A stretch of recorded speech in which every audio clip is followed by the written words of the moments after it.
começaria talvez por uma pergunta que a Rebeca, que é uma grande jornalista, poderia ter feito, que é: Cameron tem razão ou não tem razão? O primeiro-ministro britânico ameaçou sair da União Europeia, o Reino Unido sair da União Europeia. Porquê? Porque para ele a União Europeia deve ser só o mercado interno. O Reino Unido vê na União Europeia apenas um espaço de livre circulação das mercadorias. E o Reino Unido, que já demonstrou não ter muito interesse em seguir a linha da Europa dos cidadãos, por exemplo, pediu a derrogação de vários aspectos da Carta Europeia dos Direitos Fundamentais, é um país que não está no espaço Schengen, é um país que não tem o euro, a moeda comum, objetivamente olha para a Europa apenas como um espaço de livre mercado. Pois bem, na Europa comum, muitos cidadãos disseram não. Não queremos uma Europa que seja apenas um livre espaço de circulação de mercadorias, de bens e de capitais. Queremos uma Europa que seja também um espaço de livre circulação de pessoas. Queremos uma Europa dos cidadãos. E isso é o centro da lógica da cidadania europeia. O Tratado diz que é uma cidadania complementar, o que significa que nenhum de nós perde a sua cidadania nacional para ser cidadão europeu. Pelo contrário, nós só somos cidadãos europeus na medida em que somos cidadãos de um Estado-membro que é parte da União Europeia. E essa cidadania complementar dá-nos um conjunto acrescido de direitos nesta Europa que integramos. Eu acho que, para lá da questão jurídica, para lá dos portugueses que estão em qualquer outro país da União Europeia terem exatamente os mesmos direitos jurídicos dos nacionais, com exceção de alguns direitos de participação democrática, por exemplo, eleger o Presidente da República e coisas do género. Mas, por exemplo, podem ser eleitos para as autarquias locais e para o Parlamento Europeu nesses países. Para lá de toda essa dimensão, que eu diria mais jurídica da cidadania, há uma dimensão essencial que tem a ver com o conceito de coesão económica e social. Vamos ser claros. Se nós pensarmos apenas em termos económicos, não há grande problema em haver desigualdades entre os Estados-membros. Isso pode até servir o interesse económico de alguns Estados-membros. Aquilo que obriga a colocar no Tratado a obrigação da coesão económica e social, isto é, que a Europa deve ajudar, através de uma política de coesão, através de fundos estruturais, a diminuir as assimetrias de desenvolvimento que existem entre os países da União, é exatamente a lógica da cidadania. É de que no centro dos nossos direitos, no centro da nossa dignidade, um cidadão português, perante a União Europeia, está exatamente no mesmo plano que um cidadão alemão, que um cidadão francês, que um cidadão espanhol ou de qualquer um dos 27 Estados-membros da União. E, portanto, a cidadania europeia, para lá da sua dimensão jurídica, tem esta dimensão económica muito importante. É ela que legitima o objetivo da coesão económica e social. Se nós não falássemos de cidadãos europeus, não faria sentido que os tratados dessem tanto destaque à coesão económica e social. E para terminar, para cumprir escrupulosamente os meus 5 minutos, diria que esta lógica da dupla legitimidade da União, a União enquanto União de Estados e enquanto União de Povos, é essa também que legitima que em cima da mesa esteja com prioridade a Europa dos cidadãos. Se repararem, as Nações Unidas são muito poderosas. Para ir a um centro de conflitos recente, a entidade palestiniana foi pedir à ONU o reconhecimento do seu Estado. A ONU tem a capacidade de reconhecer se um país é ou não um Estado independente. As potências ocidentais, para impedirem o genocídio de Gaddafi na Líbia, pediram o direito de ingerência, a liberdade de intervir. Quando as Nações Unidas permitem que uma guerra seja possível, estão a dar licença de matar.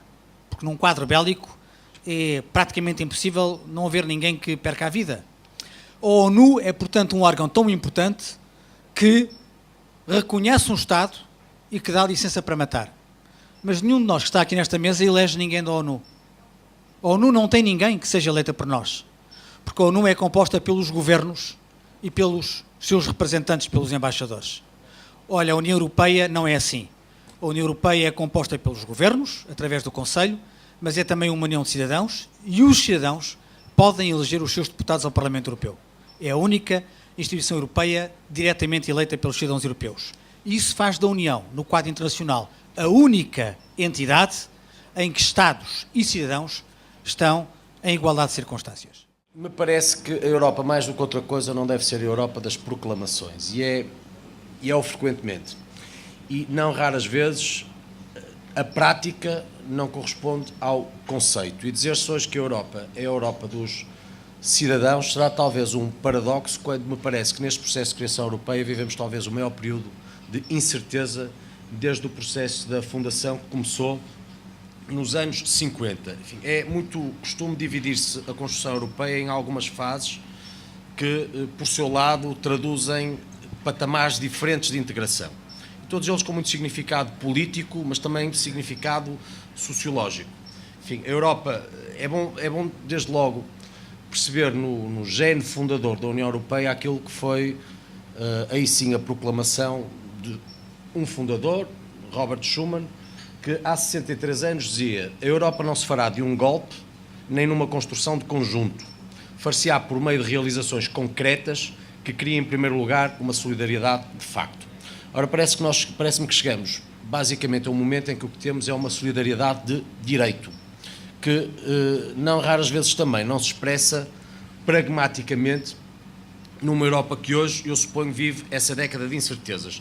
Entre 45 e 59 tivemos a Europa pacificada, tivemos a Europa da paz, a Europa que nasce da Comunidade Europeia do Carvão e do Aço, com a Alemanha, a Bélgica, a França, a Itália, o Luxemburgo e os Países Baixos, e que, querendo ultrapassar traumas óbvios desse conflito que foi a Segunda Guerra Mundial, perceberam que tinham que agregar e unir muito mais do que argumentar as suas diferenças através das armas. Numa segunda fase, entre 60 e 1969, tivemos um período de crescimento económico. Os países da União deixaram de cobrar direitos aduaneiros, trataram de assegurar a soberania e a segurança e a autonomia alimentar. Entre 70 e 79 tivemos uma comunidade em expansão, o primeiro alargamento. E aqueles primeiros fundadores juntaram-se a Dinamarca, a Irlanda e o Reino Unido, que aderiram em 1973. Depois, entre 80 e 89, tivemos uma Europa já em mutação, justificada também por fenómenos políticos que marcaram o século XX, a começar pela queda do Muro de Berlim e também por a adesão da Grécia, da Espanha e de Portugal. E nesta década, enfim, assinando-se o Ato Único Europeu em 1986, e aí se dando um passo no sentido do livre fluxo de comércio da União Europeia, o mercado único. Enfim, o muro cai em 1989 e temos depois uma outra década, 90 a 99, da chamada Europa sem fronteiras. Consagraram-se as 4 liberdades: a liberdade de circulação de pessoas, bens, capitais e serviços. E a Europa foi-se aprofundando, foi dando resposta e, enfim, celebrou-se o Tratado de Schengen, que, para quem não sabe, é uma pequena localidade, algures no Luxemburgo. Entre 2000 e 2009 há uma expansão, de novo, muito alargada de vários outros países. E aqui chegados, quando nos habituávamos a ver na União Europeia esse processo que se aprofundava genuinamente, porque dava resposta, e nela se iam revendo os cidadãos, independentemente do conhecimento que iam tendo mais ou menos aprofundado das instituições ou do que significava, parece-me que chegamos a um momento de uma profunda incerteza que não acredito seja verdadeiramente cidadania, até pelos fenómenos políticos que se vão percebendo aqui e ali, num e noutro país, muito mais até do que a dimensão institucional, que é muito relevante, tal qual disse o Carlos Coelho, e que é expressa na Inglaterra, enfim, num país que por si próprio é muito sui generis e sempre foi, mas é um país europeu sem o qual eu não acredito francamente exista verdadeiramente uma União Europeia. Mas se percebermos bem o que é esta década, percebemos uma década em que, tendo a Europa tentado aprofundar patamares de soberania, ou seja, enquanto a Europa aprofundou o mercado e aperfeiçoou o mercado, cresceu sempre, criou riqueza, assegurou emprego e deu respostas. Quando tentou dar passos de aprofundamento na soberania, começou a falhar. Hoje o que é que temos? Temos uma crise do euro, temos uma crise económica, que gera obviamente crise de confiança, temos vários países intervencionados, temos uma crise social com um aumento tremendo do desemprego, e nisso a expressão implacável dessa crise, que numa Europa dos cidadãos devia ser talvez o contrário disso mesmo. Temos uma crise de valores e temos uma tremenda crise de valores, que também se percebe no plano político e no plano ideológico. E quando, passado todo este tempo, Era suposto a Europa esquecesse, ou melhor, aprendesse com os erros e os traumas do passado. O que é que assistimos? Assistimos ao ressurgimento, em diversos países, de vários partidos, muitos de extrema direita, outros simplesmente extremistas, não importa o pendor, designadamente a leste, partidos que nascem da realidade comunista e se transformaram e hoje são uma amálgama que não se percebe muito bem qual é, mas que basicamente nos mostra, por exemplo, na Hungria, um partido, e vou terminar, Rebeca, também a terminar, um partido que dá pelo nome de Jobbik, na Hungria, que entre outras coisas representa 16% do Parlamento húngaro e que defende testes genéticos a deputados e a membros do governo húngaro para assegurarem que não têm ascendência judaica. Isto acontece num país europeu, num partido que por acaso tem também 3 deputados europeus, não inscritos, é bem verdade. Curiosamente, um deles, ao que parece, fez o teste e lá revelou um gene duvidoso, ao ponto de agora ter os seus companheiros de partido a pedirem que saia e ele a não querer sair, sendo que agora já dizem que afinal não tem, mas não importa nada pelo que isto revela. Na Holanda, um partido dito para a liberdade, do mesmo pendor. Na Áustria, enfim, o conservador Wolfgang Schäuble, que formou a coligação com a extrema-direita do Sr. Haider. Na Grécia, o partido Aurora Dourada, que lá o vemos, de braços no ar, como sabemos, a formar milícias e a atacar cidadãos na rua. No Reino Unido, enfim, temos o UKIP, que é a expressão deste anti-europeísmo, também com consagração europeia, num Parlamento cujos deputados são pagos pelo Parlamento Europeu e que, por exemplo, se indignam muito pela circunstância dos representantes institucionais europeus não serem eleitos, sendo que, por exemplo, não se insurgem pelo facto de, e bem, terem uma Câmara, e bem, porque assim querem, terem uma Câmara de Lordes que não parece que seja propriamente representativa da expressão democrática da sua nacionalidade. Na Bulgária temos um partido de extrema-direita que se chama Ataca. Na França temos a Frente Nacional Francesa que ganha expressão. Na Bélgica, a Frente Nacional Belga, idem. Na Suécia, o Partido Democrata Nacional Sueco, que representa a mesma coisa. Em Itália, o movimento, enfim, este movimento dito tricolor, que também só mostra basicamente uma desagregação de um regime democrático que, por não dar resposta, se calhar por culpa também dos agentes políticos, a começar, mas também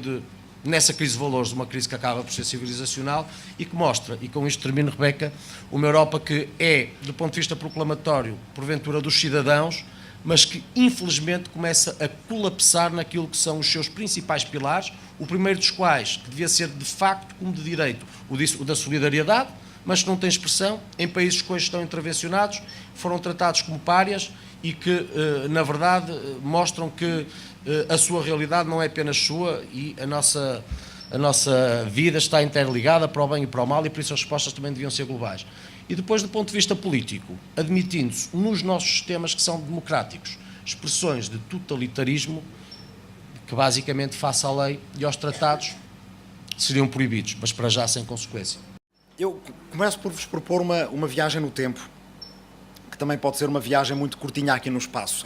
Quem subir ali a Rua da Misericórdia, que há 100 anos atrás se chamava a Rua do Mundo, porque havia ali um jornal chamado O Mundo, encontrará a hemeroteca municipal e ali podem ler jornais de há 100 anos atrás. Vamos imaginar que estamos em maio de 1913 a ler os jornais do dia.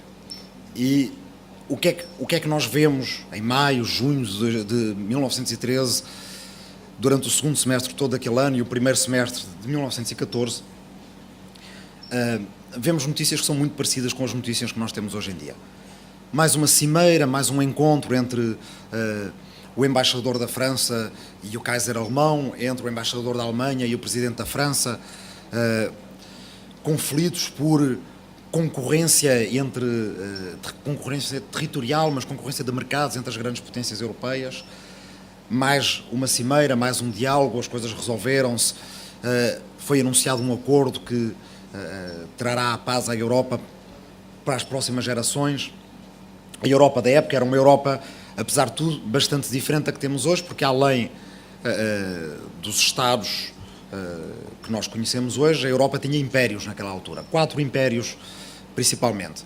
O Império Russo, o Império Alemão, o Império Austro-Húngaro e o Império Otomano, que ainda no centro e leste da Europa tinham vastas extensões territoriais com nacionalidades diferentes dentro dessas vastas extensões territoriais.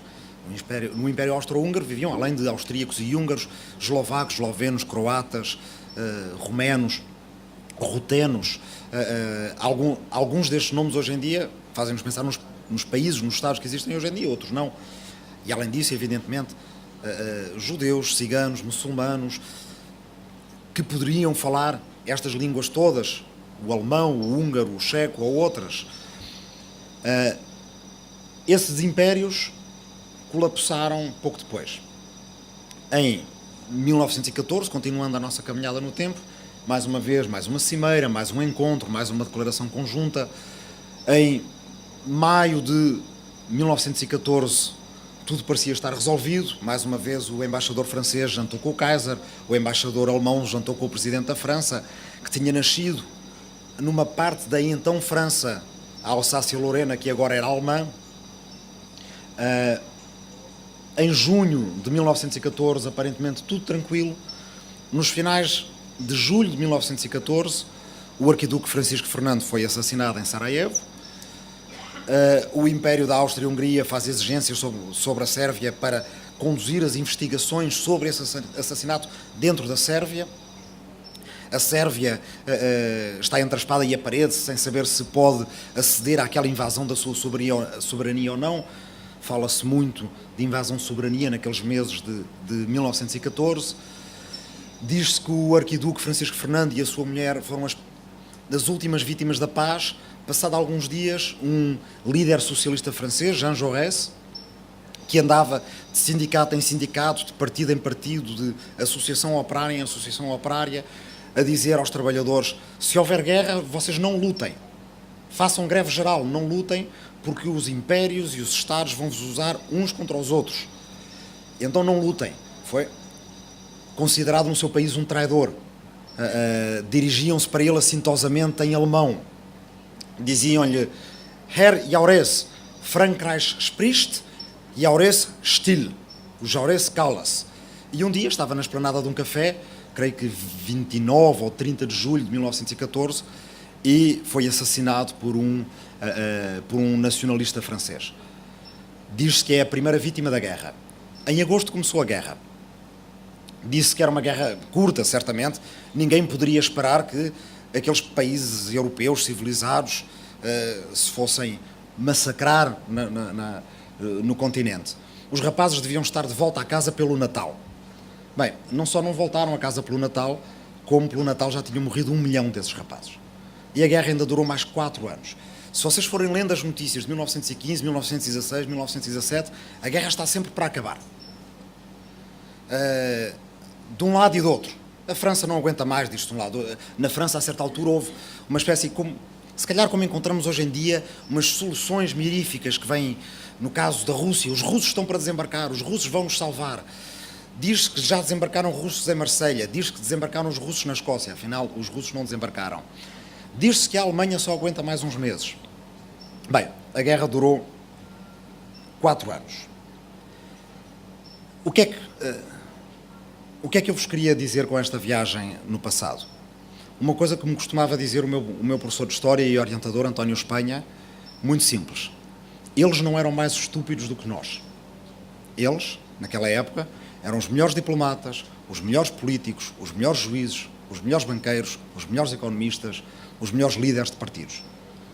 E, no entanto, basta errar, basta deixar que, como dizia Keynes, a prudente generosidade seja substituída pela ganância estúpida, para que os erros se comecem a cometer e para que os erros de uns passem a ser compensados, não compensados, mas se lhes passa a responder com os erros de outros.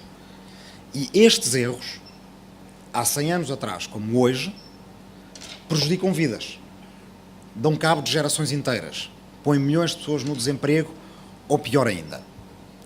E isso é, de uma forma completamente diferente do que estamos a viver hoje. Agradecendo à intervenção que fez tanto o Carlos Coelho como o Nuno Melo, permitam-me fazer um salto de 100 anos, ou aliás, de 101 até 2014, até ao próximo ano. O que é que nos falta na Europa? Falta-nos construir uma democracia europeia. Falta-nos, nós elegemos metade do poder legislativo, que é o Parlamento. Não elegemos ninguém para a segunda metade. Havemos de discutir aqui como é que poderíamos eleger também essa metade que é mais importante, porque o Conselho termina a legislação, o Parlamento nem sequer pode começá-la, quem a começa é a Comissão, o Parlamento emenda, mas ela só é lei quando o Conselho quiser. O Conselho não é eleito. A Comissão também não é eleita. O Executivo não é eleito. Bem, e nas nossas sociedades contemporâneas, se a gente não elege o Governo e se a gente não elege os legisladores todos, não temos uma democracia. A Europa tem um embrião de democracia dentro dela, tem sociedades democráticas, com todos os problemas de que o Nuno falou, mas não é uma democracia. O desafio que eu vos lanço agora, não na viagem no tempo para o passado, mas na viagem para o futuro, é descobrirmos como é que nós, europeus, podemos fazer da União Europeia uma democracia. Sem isso, corremos todos os riscos que já corremos há 100 anos atrás. Muito obrigado. Que sejamos representados por embaixadores como se a política europeia ainda fosse política de estrangeiros. É um resquício do tempo desse seu antepassado. Mas a política europeia já não é política de estrangeiros. A política europeia sente-se todos os dias na pele, nas nossas pensões, nos nossos salários, nos nossos preços dos transportes públicos. É política interna já. A partir do momento em que temos uma moeda única e temos um Banco Central e esse Banco Central é independente, porquê é que os bancos centrais em geral são independentes nos Estados-nação? Eles podem ser independentes porque os nossos governos não são. Os nossos governos são eleitos por nós. Porque os nossos ministros da Economia e os nossos ministros das Finanças, na maior parte dos casos, que a gente sabe que não é sempre, cumprem programas, que foram programas legitimados pelo voto. Ora, na Europa nós só temos metade disto. Nós temos um Banco Central Europeu, mas não temos um Tesouro Europeu. E não temos um Ministro da Economia Europeu que tenha vindo, nem temos um Primeiro-Ministro Europeu que tenha vindo fazer campanha. É isso que eu defendo para a democracia europeia, não é tão difícil, pede-se que haja candidatos, em 2014 já vai haver, pede-se que tenham um programa, que não sejam só eleitos pelo Conselho depois, que apresentem esse programa aos cidadãos, e pede-se que a campanha seja pan-europeia. Pede-se que quem quer ser Presidente da Comissão Europeia faça o mesmo que nós estamos aqui a fazer. Aqui, na Estónia, em Malta, em Itália, na Grécia. Quer dizer, não se pode querer ser Presidente da Comissão Europeia sem ter ido à Grécia falar com os gregos e explicar-lhes como é que se resolvem ou não resolvem os problemas. E lembrar-se depois, durante os 5 anos que tem o mandato, que fez aquela promessa em Atenas, ou que fez aquela promessa em Tallinn ou em Varsóvia. Será isto fazer uma federação? Talvez não. Será isto ser igual ao Brasil e aos Estados Unidos? Provavelmente não. O Brasil é um país. Os Estados Unidos são um país. A Europa são 28 países, ou vão ser em breve 28 países. Mas é fazer uma democracia. Uma democracia não tem que estar sempre só agarrada a um Estado. Tal como há 100 anos havia impérios e hoje em dia já não há. Porque é que uma democracia não pode ser transnacional? O nosso Parlamento já é transnacional. Durante 30 anos, a seguir à Segunda Guerra Mundial, foi um sonho de um senhor italiano. Primeiro teve esse sonho quando estava na prisão, chamado Altiero Spinelli. E depois quando estava confinado numa ilha. Durante 30 anos andou a tentar convencer as pessoas que um Parlamento transnacional, com pessoas de várias línguas, de vários países, seria uma excelente ideia para a Europa. E riam-se dele. Bem, e, no entanto, em 79 ele foi eleito, esteve nos primeiros dos nossos antecessores que foi eleito. A única coisa que se propõe é acabar este edifício elegendo também o Executivo e elegendo a segunda metade da legislatura. Como eu agora já me prolonguei muito, há de haver ocasião de voltar a isso, portanto, utopia, não sei, chamem-lhe o que quiserem. Sei que é estritamente necessário, porque senão nós temos instrumentos de política económica que são em comum, mas que são geridos como se tivéssemos só um cartel de Estados nos quais mandam sempre os Estados que são mais poderosos e não executivos, governantes eleitos que tenham falado com os cidadãos e sejam eleitos e governem em nome dos 500 milhões.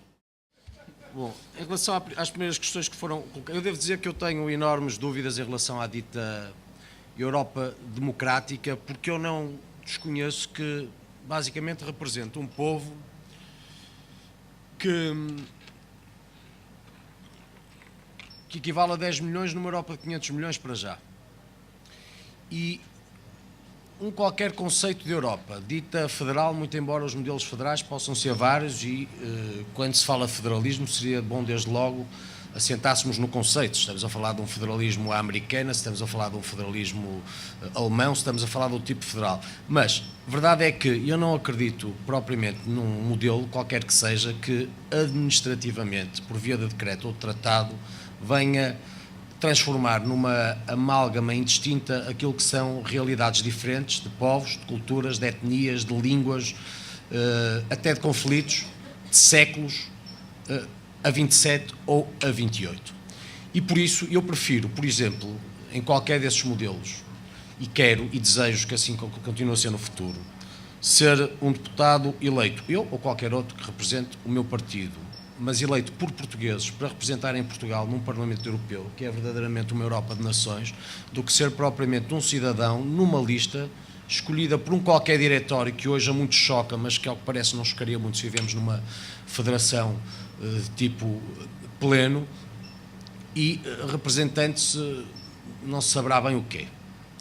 O que equivale a dizer que eu não me choca particularmente que o Presidente da Comissão seja eleito, e acho que até deveria ser, a 27 pelos povos da Europa. O que me parece é que qualquer que seja o modelo, não poderá ser um modelo que desconheça que a Europa é feita dessas diferenças. E, portanto, qualquer que seja esse modelo, terá que permitir que as escolhas sejam também nessa dimensão do Parlamento ou das instituições representativas desses povos. E, portanto, enfim, e por isso, quando tantas vezes se invoca o exemplo dos Estados Unidos da América e se tenta aplicá-lo à realidade europeia, é desconhecer que a América é exatamente o contrário daquilo que a Europa é. A América nasce de uma realidade comum, de uma língua comum, de uma matriz até religiosa comum, depois alterada por fluxos migratórios, já constituída enquanto confederação e federação. A Europa é feita de realidades completamente distintas, somos, na verdade, e até do ponto de vista dos interesses estratégicos. Não é? Esta Europa, que é uma realidade administrativa de algumas décadas, vive antes disso também, ou sai antes disso, de impérios que em si mesmo condicionam o que são os interesses estratégicos de países hoje, que em Portugal estão, por exemplo, na lusofonia. E, portanto, que na Inglaterra estão na Commonwealth, quer dizer, quando nós... Para recordar uma iniciativa que em concreto tive no Parlamento Europeu e em que basicamente estivemos também todos juntos. E noutras, como estamos muitas vezes juntos, devo dizer, é muito frequente os deputados portugueses estarem juntos e votarem da mesma forma, numa perspectiva que é nacional, muito mais do que propriamente de partidos. Enfim, quando houve que decidir na Europa a abertura do mercado português aos têxteis do Paquistão, percebemos e percebi nessa discussão, de um lado, por exemplo, ingleses acharem muito bem na defesa do seu interesse estratégico, daquilo que foi o seu império, e do outro lado, os portugueses prejudicados numa moeda de troca que infelizmente assim foi porque representam 10 milhões.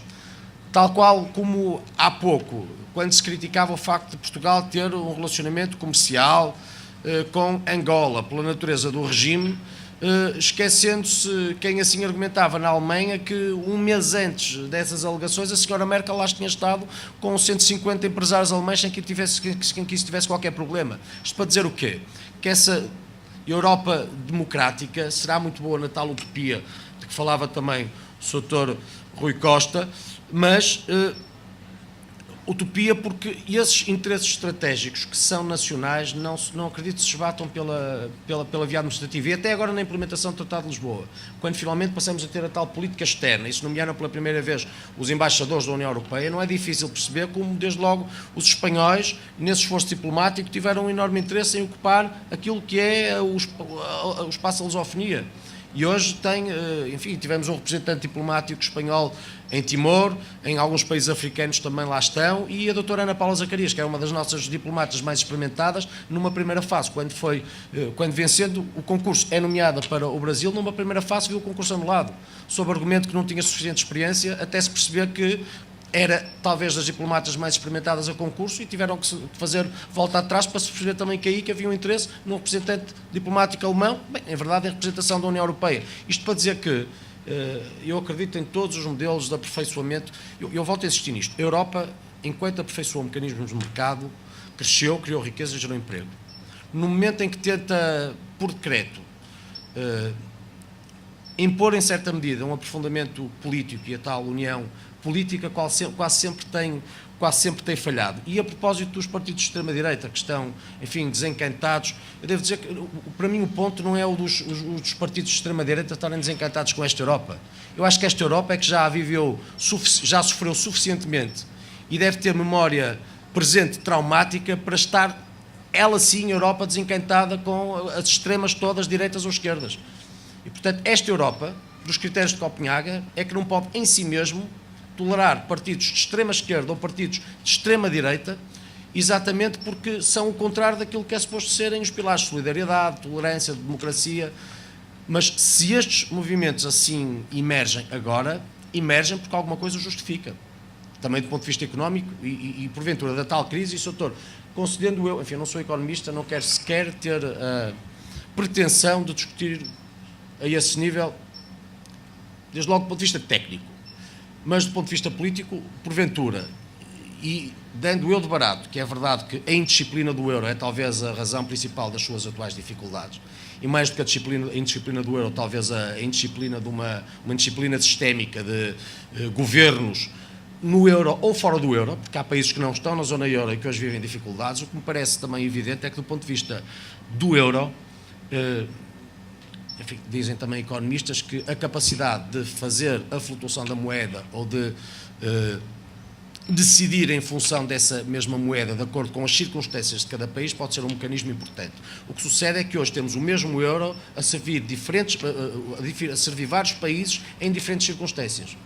E este euro, que, por exemplo, desvalorizado, porventura, digo eu, para efeitos meramente académico ou abstrato, poderia ser vantajoso para Portugal, facilitador das nossas exportações, porventura não serviria da mesma forma outros países que, vivendo circunstâncias diferentes, beneficiariam de um euro mais valorizado. E, portanto, para além do problema da disciplina, que é óbvia, mas essa é de racionalidade, enfim, um governo deve ser um governo que, a começar de qualquer partido e de qualquer país, deve ser um governo que faça contas, não é?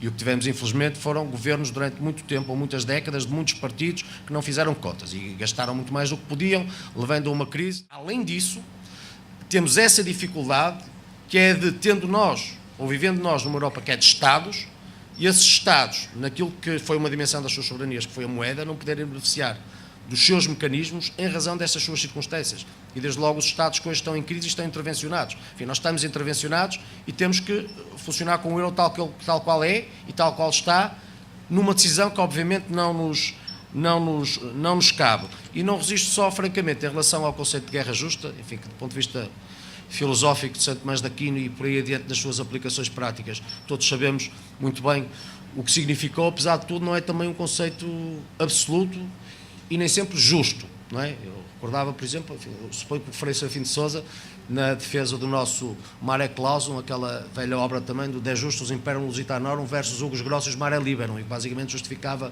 o nosso Mare Clausum contra as pretensões do Hugo Grossus em relação à liberdade dos mares do planeta, não é? E no nosso conceito era justo o Mare Clausum e eram justas as nossas guerras pela sua defesa, num conceito que, por ser relativo aos nossos olhos, hoje em dia, de justo tinha pouca coisa, talvez, não é? E, portanto, para dizer que em relação a isso, as guerras, justas ou injustas, são sempre uma tragédia. E são uma tragédia, desde logo, para gerações inteiras, que são as primeiras sacrificadas, e essa Europa que viveu 2 guerras, e do ponto de vista geracional foi decapitada tão tragicamente. Enfim, quem hoje naquele Parlamento assiste a debates entre, mesmo passado este tempo, por exemplo, ingleses, franceses, alemães, para dar 3 exemplos, nota não raras vezes, ainda do ponto de vista emocional, as consequências do conflito. Como, por exemplo, quando, ainda há pouco tempo, se verificava, ou enfim, se via num debate o Sr. Farage, que é o principal representante do UKIP, dirigindo-se, por acaso não sei se foi o Sr. Farage, também lá estarias, ao Presidente do Parlamento Europeu, Schulz, como R. Schulz, acentuando bem essa sua denominação de origem num resquício que era dessa guerra. E é exatamente por isso que eu acho que, apesar de tudo, enquanto estes países e estes povos conseguem dirimir as suas diferenças num Parlamento onde todos convivem, mesmo quando em conflito, em válvulas de escape que são dos regimes democráticos, muito bem. E por isso é que eu não concedo, de forma nenhuma, do ponto de vista de tolerância, qualquer que seja, em relação a partidos extremistas, que, gravitando fora dos regimes democráticos e fora dos sistemas democráticos, por outro lado, beneficiam da complacência desses mesmos sistemas democráticos e devem ser aniquilados à origem. Porque essa Europa que viveu o que viveu não pode e não terá certamente uma segunda oportunidade. Eu não quis dizer que a guerra tem de matar, mas o que eu disse é que provavelmente a guerra não se faz sem mortos. E sublinhei isso, eu não sou um pacifista. Acho que a guerra é sempre uma falta de inteligência dos homens, é sempre possível resolver os problemas de outra maneira. E a guerra, como acabou de dizer o Nuno Melo, acaba sempre por ceifar vidas inocentes. Mas às vezes é necessária. Eu acho que há nobreza na guerra quando é para defender a liberdade, quando é para defender a dignidade, quando é para lutar contra a opressão. Agora, o que eu quis sublinhar foi que a ONU, que tem o poder de legitimar uma guerra, é um órgão que nós não elegemos.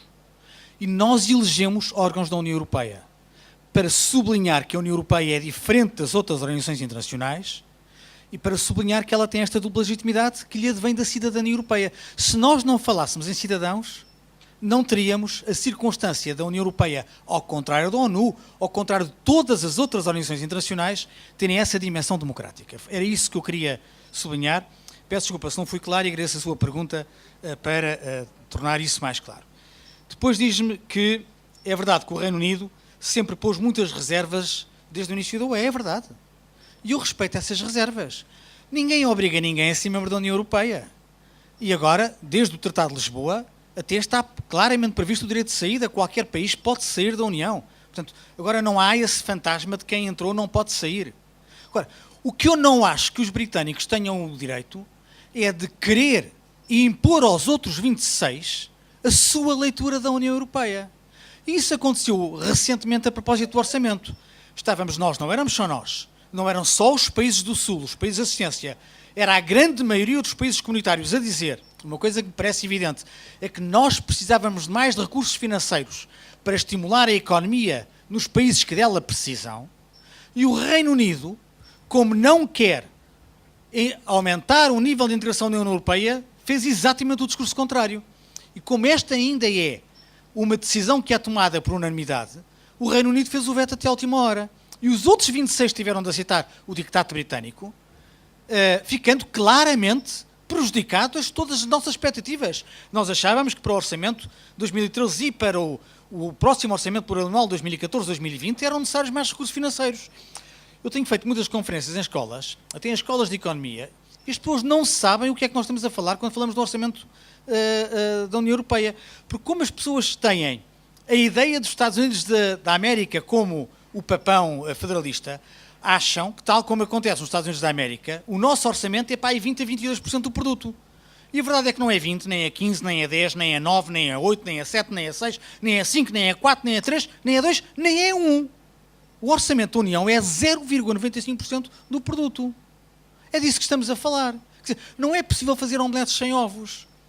Para tomarmos as decisões que precisamos, é fundamental haver recursos financeiros. Agora, eu admito que o Reino Unido diga: eu só me interessa ao mercado interno. Só me interessa que os produtos britânicos possam circular por essa Europa fora. Eu acho que isso é legítimo. Mas eu não quero fazer um debate muito técnico, mas nós temos uma figura jurídica para isso, chama-se Espaço Económico Europeu. O Espaço Económico Europeu é a instituição que junta, em parceria económica, os países da União com outros Estados independentes da Europa.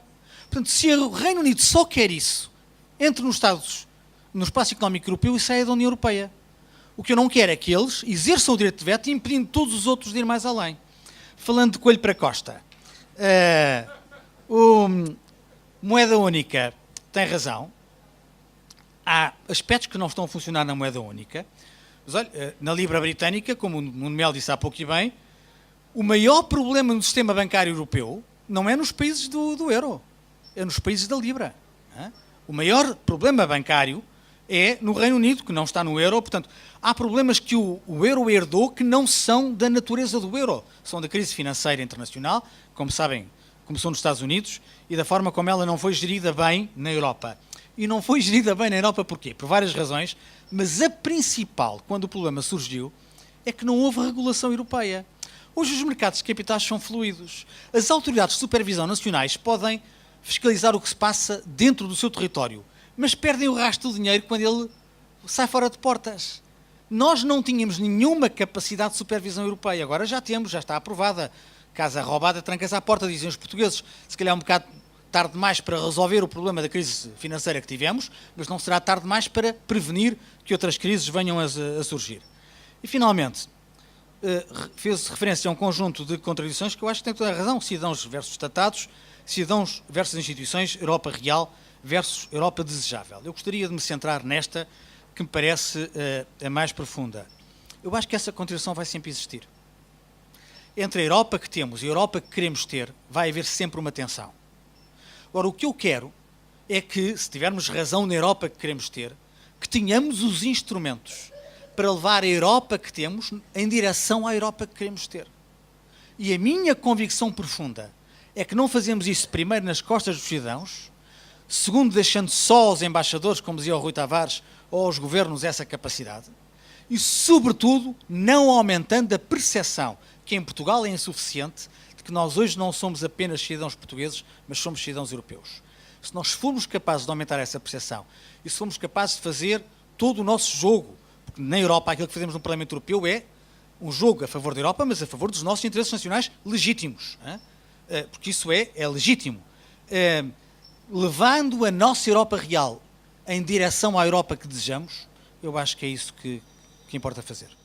No caso, enfim, do Sr. José Alves, eu devo dizer, enfim, não tem grande formação na ciência política, eu infelizmente também não tenho grande formação na ciência matemática, portanto estamos aqui numa conversa que não é de surdos, mas sendo que do ponto de vista político, enfim, obviamente que a Constituição é que é, eu estou à vontade porque eu represento o único partido que em 1975 votou contra esta Constituição.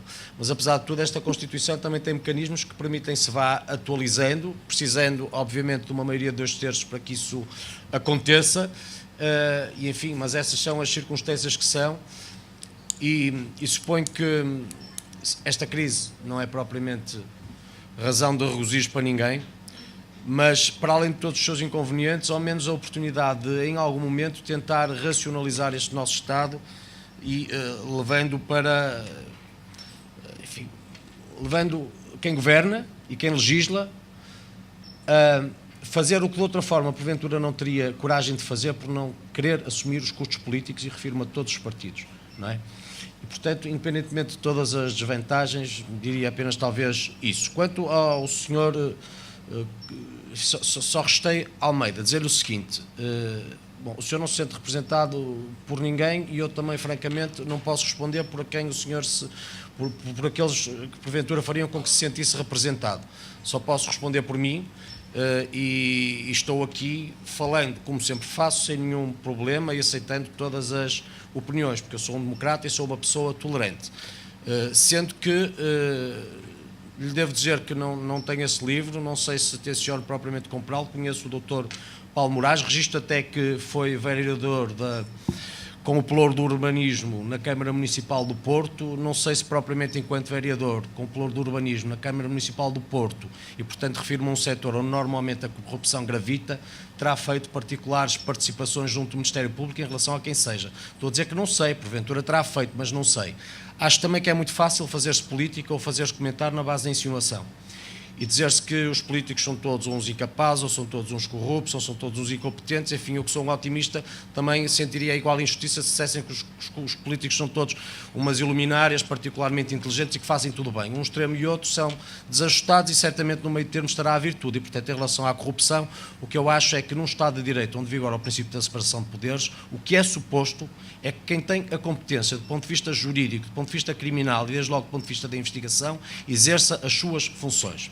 E, portanto, quem acha, e eu porventura também acho, que do ponto de vista da corrupção há muito a fazer no país, deverá, ao menos aí, mais que não seja a começar, reclamar dessa sua, eu diria, desse seu desagrado, junto de quem, tendo essa competência, e eu enfim, relembro que os tribunais, na nossa Constituição, são órgãos de soberania. Os tribunais são órgãos de soberania. A palavra que se tem que pedir a quem seja é a esses tribunais, desde a investigação criminal ao Tribunal Constitucional. Eu sempre achei que quem faz política na base das insinuações normalmente desqualifica-se a si próprio. E devo dizer que há pelo menos um caso, e esse conheço pessoalmente, que é citado pelo Dr. Paulo Moraes, se não nesse livro, pelo menos em muitos programas de televisão, que é das maiores injustiças que já vi na minha vida. E refiro-me a um cidadão em particular, Não sei se o alarme vem de propósito ou não, mas não tem problema nenhum. E eu devo dizer que eu tenho noção que nesta conversa sou o lado impopular e o que o senhor diz é o que basicamente, do ponto de vista emotivo, compra com muita facilidade. Mas, enfim, eu tento decidir-me e agir e movimentar-me por razões que são de princípio. E é muito fácil ao Dr. Paulo Moraes, por exemplo, dizer em relação a um cidadão que aí está, que tem uma microempresa de Guimarães, que vende parqués e soalhos, que porque está numa comissão de obras públicas da Assembleia da República, beneficia com a sua atividade. Eu considero particularmente uma indignidade, porque conheço a pessoa em casa, nunca vendeu uma tábua a uma autarquia, uma tábua ao governo, uma tábua pelo qual fosse pago com qualquer dinheiro público e, no entanto, é visado numa enorme desproporção nesse livro e muitas vezes na televisão como sendo alguém associado a essa teia de interesse. E, portanto, eu acho basicamente o seguinte, é que num Estado de Direito, quem comete crimes, seja quem seja, quem prevarica, da esquerda à direita, deve ser investigado, julgado e punido.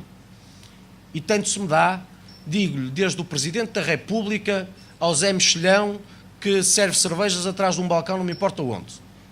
Porque, enfim, eu que até sou advogado, sei que a lei é geral e abstrata, e portanto é para aplicar a todos por igual. E muitas vezes, muitas pessoas que são visadas pelos ditos justiceiros desta vida, também são profundamente injustiçadas porque não têm os mesmos meios nem as mesmas armas para se defender, sabe? E, portanto, dando eu todo o meu esforço e repudiando veementemente todos os tipos de corrupção, enfim, olha, há pouco podia dar muitos outros exemplos, aqui há semanas na Câmara Municipal de Braga, o Sr. Presidente da Câmara achou normal deliberar uma expropriação de prédios da filha e do genro, onerados com um empréstimo de 5 milhões de euros, que basicamente vão ser pagos com o dinheiro dos contribuintes. Meu caro amigo, olha, nesse caso, por exemplo, não me consta que o Ministério Público tenha aberto qualquer inquérito, não me consta que alguém esteja a ser investigado e não me consta que tantos outros exemplos que aconteceram há mais de 20 anos na Câmara Municipal de Braga, alguma vez tivessem sido punidos. Mas as coisas são mesmo assim agora. O que eu acho mais justo, se quer saber, porque de justiça falamos nesse ponto de vista, é que, em primeiro lugar, se reclame dos tribunais, que têm os meios e as competências, que hajam. Porque não se pode, enfim, porque os políticos têm todas as culpas, é verdade, para muita coisa, mas também têm muitos méritos. Mas, ao menos aí, partilhe-se essa responsabilidade com quem exerce a justiça, não é? Eu devo dizer, em alguns momentos da minha vida, eu gostava de, enfim, não posso ter 2 nem 3 vidas, quem me dera a mim às vezes poder ser investigador criminal. Porque eu lhe garanto que sabia muito bem onde havia chegar e muitas vezes, e estranho que muitas vezes aí não se chega. Mas isso já são contas de outro rosário. E finalmente, em relação ao Sr. François Hollande, o Sr. François Hollande vive talvez o pior de 2 mundos neste momento. Porque o Sr. François Hollande foi eleito a fazer campanha dizendo que, entre outras coisas, ia contratar 30 mil novos funcionários públicos, ia aumentar o investimento público, ia garantir que a França não entrava numa profundíssima crise. E a única coisa relevante que conseguiu para já, do ponto de vista mediático, como se sabe, levando a França para a rua, foi legislar sobre o casamento entre pessoas do mesmo sexo. Pelo caminho, a França vive uma crise profundíssima. E, portanto, porque eu acredito que na política como na vida o sucesso se mede pelos resultados, eu acho que talvez neste momento Bruxelas tenha mais a pedir, do ponto de vista das suas responsabilidades ao Sr. François Hollande, do que propriamente o oposto. Sendo que também aqui a Europa não pode viver de proclamações, deve viver em função dos tratados, não é? É outra velha máxima latina, pacta sunt servanda, os acordos são para cumprir. E porque são para cumprir, o Sr. François Hollande, enquanto Presidente da França, tal qual os governantes de todos os outros países, tem que se limitar a cumprir os tratados. E, portanto, tem que receber ordens de Bruxelas quando os tratados dizem que tem que receber ordens de Bruxelas, como não tem de as receber quando os tratados o inibem de receber essas ordens. Agora, também não pode é receber apenas dinheiro de Bruxelas, não é? Tem que dar o retorno. Isso muitas vezes falta. Falta em relação à França, como falta em relação a muitos outros países. E terminei, desculpe. Primeira pergunta sobre a questão da burocracia e da solidariedade de dar ajuda ao meu irmão. Eu só gostaria de dizer que a União Europeia é o maior dador de ajuda humanitária no mundo. E, portanto, sob esse ponto de vista, é das coisas bonitas que eu vejo na Europa de que fazemos parte, é de que outros ficam com a presunção de que fazem muito, mas entre a União Europeia e os 27 Estados-membros da União, não há ninguém que dê mais ajuda humanitária. 80% da ajuda humanitária do mundo vem ou da União Europeia ou dos países que a integram. Segunda questão, Portugal vai explodir? Não vai explodir. Admito que haja sempre problemas com a Constituição, mas é possível governar com a Constituição e Portugal não vai explodir.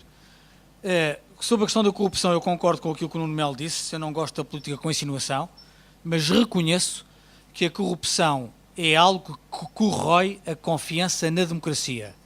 Isso sucede em todos os países, desde os mais desenvolvidos aos menos desenvolvidos.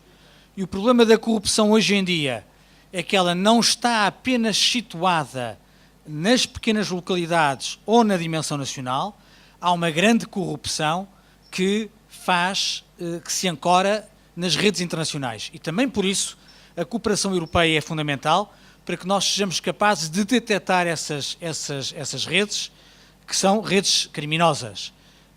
E sob esse ponto de vista, a União Europeia, a Europa, também deve dar mais valias. Finalmente, Hollande. Eu concordo com aquilo que o Nuno Melo disse. Hollande, em rigor, tem razão naquilo que diz. Diz um país soberano não aceita ordens sobre a forma como deve resolver os seus problemas. Mas a forma como o diz e o contexto em que o diz é uma bufetada monumental na solidariedade europeia.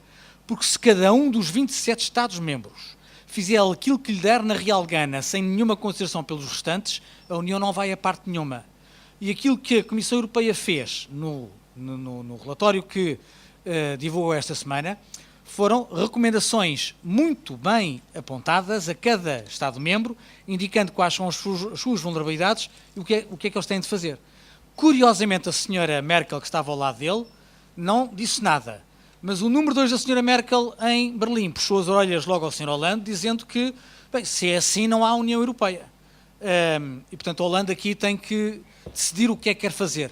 Se é um discurso eleitoral para os franceses ou se é assumir as suas responsabilidades como um dos líderes da União Europeia.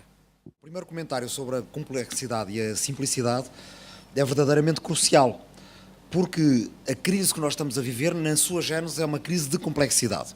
Quando o subprime rebentou lá nos Estados Unidos com todos os produtos derivados, que eles são produtos muito complexos, alguns deles com prospectos de 14 mil páginas, o que é que faz a complexidade desses produtos? Complexidade é poder. Ou seja, o cidadão normal não consegue fazer sentido aqueles prospectos. A transparência não lhe basta, porque podem dizer, não, quero transparência, tome 14 mil páginas de transparência. Quem é que consegue fazer sentido de um produto daqueles com tantas regras? O grande escritório de advogados, a grande empresa. A complexidade e a simplicidade são questões na sua essência de poder. A democracia é uma maneira de tentar organizar essa complexidade através de regras relativamente simples. A maioria manda, mas a maioria muda, por exemplo. E há maneiras de organizar essa complexidade. Quando nós vivemos num mundo em que há esta assimetria de poder e o grande escritório de advogados, a grande empresa, os grandes serviços financeiros permitem, por exemplo, extrair da economia legal uma grande parte do dinheiro que circula, dos lucros que se fazem. Os números para a União Europeia são cerca de 1 bilhão de euros, portanto 1 milhão de euros todos os anos perdidos na economia paralela, o que significa mais do que a previsão para os próximos 7 anos de orçamento da União Europeia, o tal quadro financeiro plurianual de que falava o Carlos Coelho. Isso significa que esse dinheiro perdido é dinheiro que não está nas nossas escolas, nos nossos jardins, nos nossos hospitais. Em Portugal, os cálculos para 2009 são de 12 mil milhões de euros perdidos. Claro que nem tudo voltaria. Quando se tentasse regular a economia paralela, alguma atividade económica pararia. Mas recuperar metade disso já era muito. Recuperar metade disso significaria 30% dos nossos gastos em saúde. E essa é também uma questão que vem exatamente do primeiro comentário. Complexidade e simplicidade. Nós, que não somos, cada um de nós em si não sabe tudo, precisamos das instâncias públicas, das instâncias democráticas, precisamos que elas sejam sólidas para poder fiscalizar, para poder regular, para poder legislar, de forma a que o próprio cidadão possa acompanhar. E precisamos também de reinventar, não está tudo acabado, não está tudo inventado, nem na democracia, nem no Estado Social, nem na União Europeia. Salto para a última pergunta. O comentário do Sr. Hollande é exatamente o que está no cerne da nossa crise. O Sr. Hollande foi naturalmente legitimado por, quantos milhões são os franceses agora? 60, 70 milhões de franceses. Como a Sra. Merkel pelos 80 e tal milhões de alemães. Enquanto a União Europeia não for uma democracia, e é nisto que eu discordo com o que o Nuno Melo, daquilo que o Nuno Melo falava há bocado, vai sempre ser possível à chanceler ou ao chanceler alemão, ao presidente da França dizer: eu fui eleito por 70 milhões. E o Sr. Durão Barroso foi eleito por quantos? Foi escolhido por 27. E nesse clube sabe-se muito bem que a palavra de 2 ou 3 se calhar vale mais do que a palavra depois dos outros, 24 ou 25. É a diferença, por exemplo, entre os miúdos que jogam a bola na rua, mas a bola é de um, há um que é o dono da bola, ou compraram a bola juntos e fizeram o regulamento deles, em democracia. Se a bola for de um...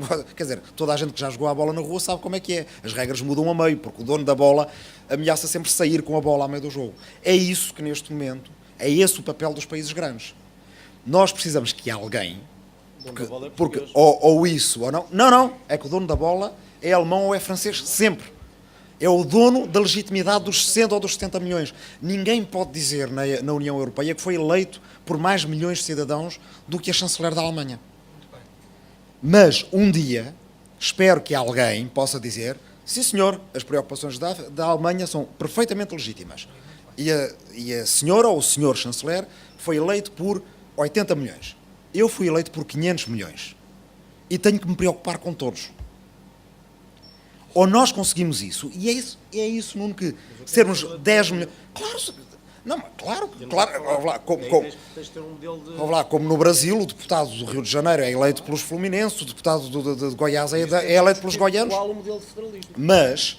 Ou qual o modelo de integração? Mas, em concreto, podes discutir o que seja. O presidente do Executivo é eleito por todos.